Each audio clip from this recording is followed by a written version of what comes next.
हामी पुगिसकेको छ हाम्रो घाटा चौर भन्ने ठाउँमा। घाटा चौर भन्ने ठाउँबाट हाम्रो बसले हामीलाई छोडेर अब त्यो डाँडा कट्नु छ।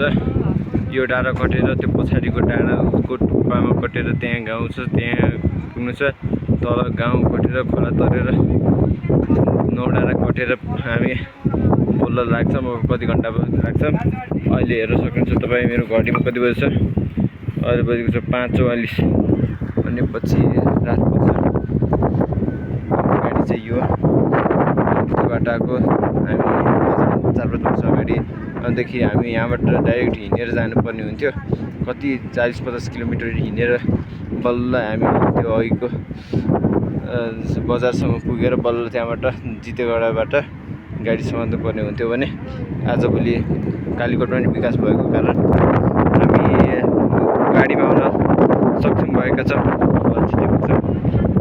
ल धेरै धेरै धन्यवाद चाहिँ यहाँको सरकारलाई।